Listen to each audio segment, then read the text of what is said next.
So the state of Kentucky is arguably the most competitive of the three gubernatorial contests this cycle. And what's interesting about this is that though Kentucky is a very Republican state when it comes to federal races, statewide races tend to be a lot more competitive. And we're going to talk about in this video why Democratic Governor Andy Beshear is likely on track to win re-election in the state of Kentucky, despite the fact that this is a state that Donald Trump carried by over 25 percentage points in the last presidential election. So we're going to get to all of that in just a second. But first, if you're new to the channel, please consider subscribing down below and liking this video if you enjoy.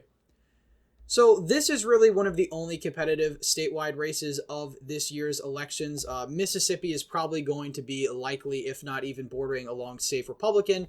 And then Louisiana is going to be a safe Republican race, despite the fact that the state currently has a conservative Democratic governor who is term limited. So that race really isn't going to be very competitive. But Kentucky is probably going to be the closest of the three states, all in the Deep South, that are having gubernatorial elections. So if we take a look at some of the polling for the state of Kentucky as of right now, currently Andy Beshear is in the lead. The latest poll, which is a Democratic poll, has him up by 9 points. These are really all partisan polls, so it's really tough to get an objective look at where the state of the race is in Kentucky. But Andy Beshear is a very popular governor. And as we're going to see in a second, Kentucky has a long history of electing Democratic governors, despite the fact that the state has gotten much redder when it comes to the federal environment.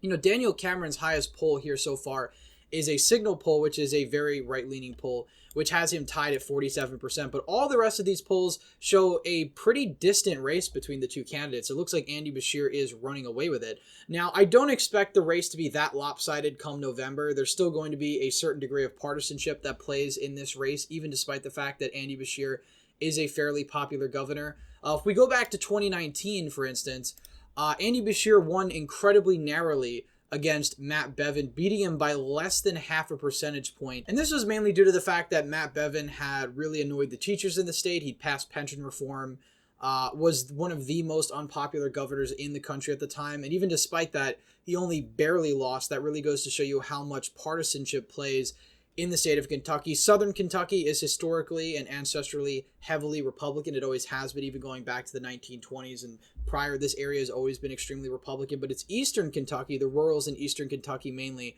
that delivered this victory for Andy Beshear. And a lot of these counties here, Elliott County is the one people talk about the most. A lot of these counties voted for Donald Trump by 40, even 50 points back in 2016 and in 2020, and yet they were willing to vote for a Democrat for governor. So that goes to show you that Andy Beshear is a very different kind of governor. You know, these counties are coal counties. They're ancestrally very Democratic. And we look at the state of Kentucky's political history as a whole, it's really not until recently that Republicans assert their dominance in the state. I mean, going back to the 1970s to 1990s and even early 2000s, there is just a complete and total control of the state by Democrats. You really have to go to the Obama era and really after the 2016 election, where Republicans actually control the majority of the statewide offices and, of course, control the state house and Senate. And we really haven't seen a period in Kentucky where Republicans control all the statewide offices since the beginning of the 20th century.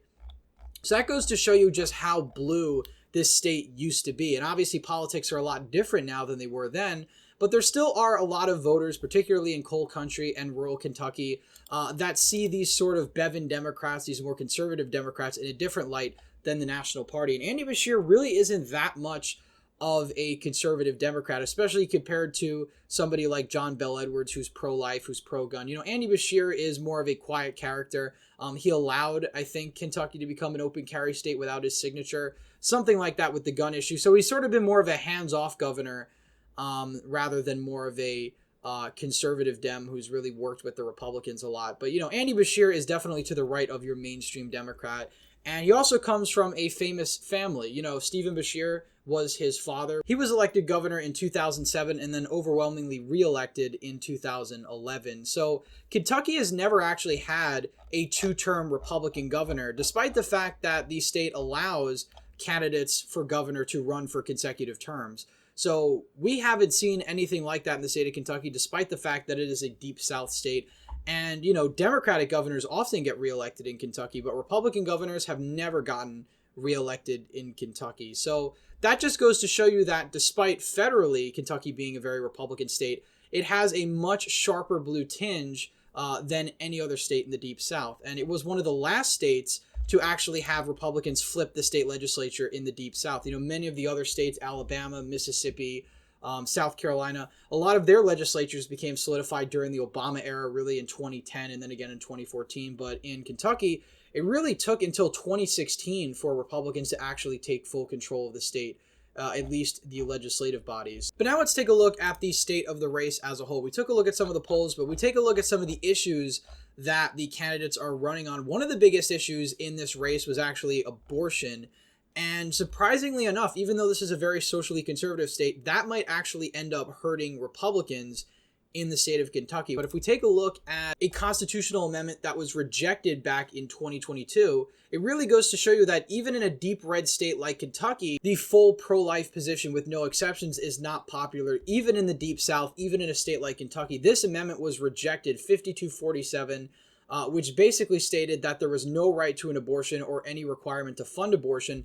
This amendment would have been added to the state constitution, and the state of Kentucky, which again voted for Donald Trump by 26 points, rejected that. So that really goes to show you the dire straits that the Republicans are in when it comes to the issue of abortion. If you have a deep red state like Kentucky voting against an amendment like this. Now, you still have a couple of pro-life states in the Deep South, Mississippi, Alabama, Louisiana, maybe Arkansas, that would support constitutional amendments like this. But Kentucky, which again is still a super red state, can't even be sold on this. So that really goes to show you that the Republicans need to do a lot of soul searching when it comes to their messaging on abortion. It doesn't necessarily mean that Republicans need to become the pro-choice or the pro-abortion party, but it does mean that they need to be a lot smarter about how they message their position, because as of right now, it's been a complete and utter failure for them. And 2022 is just one example of that. Of course, we're probably going to see future examples, maybe in 2024 and beyond, where Republicans really get just totally hammered by the voters on the issue of abortion. So we'll take a look at that abortion ad now. And this ad, I think, is really powerful, and it's one that's probably being aired all across the state. And, it's a winning issue, quite frankly, for the Democrats. There's a lot of voters, especially, again, look at the amendment results, that when they hear about a Republican candidate running against abortion, no exceptions, that terrifies them, especially when you're talking about these suburban urban counties, Jefferson County, Fayette County, which voted overwhelmingly by over 50 points to reject this pro-life amendment. And even the counties surrounding it, the more suburban and even ex-urban rural counties opposing something like this, really goes to show you that on the extremes of this issue, Republicans lose. It's very hard to make the argument that Democrats are the extreme candidates on abortion when you have Republicans basically saying they want to ban abortion with no exceptions. That position is incredibly unpopular, and it's going to lead to Republicans continuing to lose elections. And Daniel Cameron is in a really tough spot. Again, it's shocking because this is a very Republican state, but Daniel Cameron is in a really difficult position. Whether or not he's actually pro-life with no exception is irrelevant, because that ad is out there, it's viral, and all that matters is which side is controlling the narrative. And so far, since the overturning of Dobbs, or Roe rather, with the Dobbs decision, Democrats have controlled the narrative on abortion, and that's why they've been able to do so successful in a lot of these special elections, these governor's elections, and that's why they're probably on track to win in Kentucky. And again, this is just one of the issues. Andy Beshear is also a very popular incumbent. He comes from a very famous family. Daniel Cameron, even though he was elected Attorney General pretty overwhelmingly back in 2019, is not the incumbent. He's not Andy Beshear. Andy Beshear is very popular. So that alone is really enough to secure your re-election if you've got an approval rating 58, 59%, again, in a state that votes for Donald Trump by over 26 percentage points. This is really the comparison right here. You look at the precinct map in 2020 and compare it to just a year prior. There's a massive erosion of support for the Republicans in the southeastern part of Kentucky specifically, and that's the area that's probably going to deliver Andy Beshear a second term as governor. Again, there's an erosion in all of the rural precincts in Kentucky, but if you take a look at eastern Kentucky in particular, these are the areas that Beshear needs to hold on. He needs to hold on to the urban Democrats in Lexington, in Louisville, but he also needs to hold on to coal country, because that's really what delivered his victory back in 2019. Had coal country voted similarly to the way it did in 2020, we would not have Governor Beshear. We'd have Andy Bevin as governor, who would be term limited. So he really owes his election to these coal country voters in eastern Kentucky. And, when you have the floods and the tornadoes in Kentucky recently, Andy Beshear has shown great leadership on that. That's one of the reasons why he's an incredibly popular governor. And, at this rate, Kentucky voters are almost certainly going to reelect him to a second term. I mean, Daniel Cameron is a strong candidate in his own right. He's probably the strongest Republican candidate you could have in Kentucky, but that can only help you so much when you're going up against sort of this electoral juggernaut like Andy Beshear, who's a very popular governor, well liked by the people of Kentucky. And, again, partisanship is less of a factor in these gubernatorial races. We saw that in Louisiana back in 2015 when they elected a Democratic governor. And we see that in Vermont consistently when they keep reelecting Phil Scott and, Chris Sununu in New Hampshire by pretty overwhelming margins. You have a decent amount of crossover support among Democrats, Republicans, and independents for these candidates. And I don't have the exit polls in front of me, but I'd be interested to see what percentage of Republicans Beshear was able to win back in 2019, because I suspect it was quite a lot. You do have some Democrats in Kentucky that vote Republican that are still registered. That's probably why if you looked at an exit poll in Kentucky, maybe in, say, 2016, you'd probably have anywhere from 12 to 15% of Democrats voting for Trump. But in these types of races, I wouldn't be surprised if you saw 25, maybe 30% of Republicans voting for Andy Beshear. Again, because this is such a Republican state, those are the kinds of numbers you'd really need to be able to win statewide. And of course, overwhelming support among independents and of course, Democrats as well.